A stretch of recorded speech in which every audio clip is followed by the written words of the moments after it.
A lot of people want to know, how is child support calculated? Am I going to have to pay child support? Yada, yada, yada. Okay.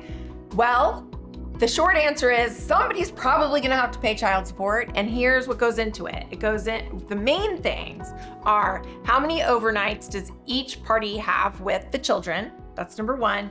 Number two is, how much income does each party bring in? And then there are some deductions for some other things. And it's a pretty complicated statutory math problem. Don't even go look at that table in the statute. It's crazy. But what we do is we take all your financial information about your income and the potential deductions, etc., and we plug it into a fabulous thing, a fabulous spreadsheet that just does the math problem for us. And if you want to know more about that, then definitely come talk to me and we'll plug in your numbers. Can child support be modified? The answer is the standard lawyer answer, and that is, it depends. So it depends first and foremost on whether or not there's been a substantial change in circumstances, right?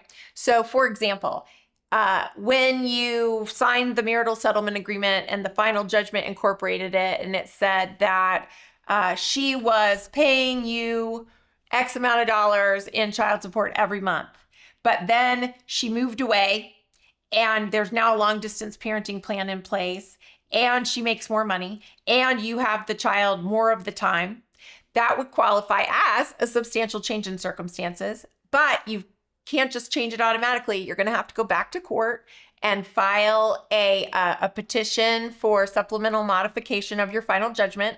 That's a lot of legal words to say. You got to go back and tell the court, hey, these things happened that are a substantial change in our lives, that have changed the parenting plan and the time-sharing agreement, and have changed how much money is available on either side of this equation.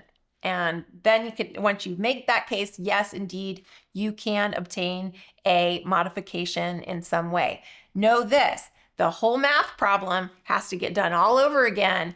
All those disclosures that you did in your divorce, all that has to happen all over again. So remember, it's not an inexpensive process to go back in terms of money or time. It's just as costly, just as time consuming, just as sometimes heart-wrenching as the divorce was. So keep that in mind. But yes, when you need it, it's there.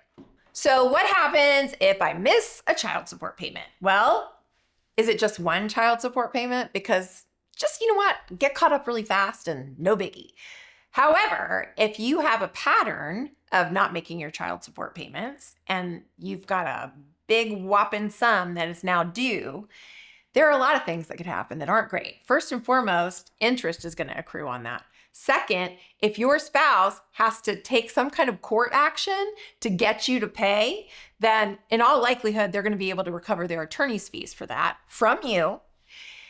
And then the other thing that can happen is the court might find you in contempt of the child support order, which is not great. Also, more attorney's fees for your spouse on that front.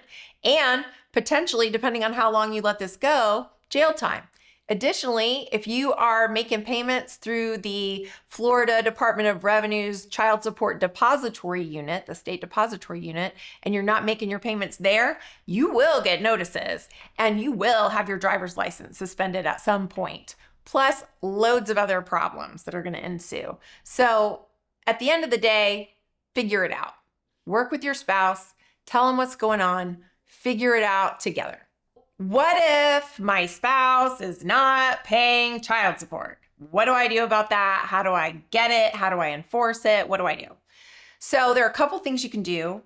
The cheapest way to get your child support payment is pick up the phone, figure out what's going on, and make a payment plan with them. Get it in writing, do it yourself. That's a way you can do it. Now, if he's not paying child support or she's not paying child support, that may not work. I'm just going to say. So then the next thing you can do is talk to your attorney about it. Go back to the attorney that helped you with this in the first place, or find someone that you really trust and like, and go back and lay out the facts to them. Let them know how long this has been going on. And do a cost benefit analysis. Look at, well, how long is it going to take to get through a legal process again? How much is it going to cost to get through another legal process? And is it worth it given the amount of outstanding child support that there is? Now, those are the things that you can do. You can also go straight to the Department of Revenue and go there. It's an administrative process. You're not going to have anyone to really speak with during the course of that to give you some guidance. It's strictly administrative. So if you want to know what your options are and you're finding yourself in that situation, then give Brava Law a call and we'll figure it out with you.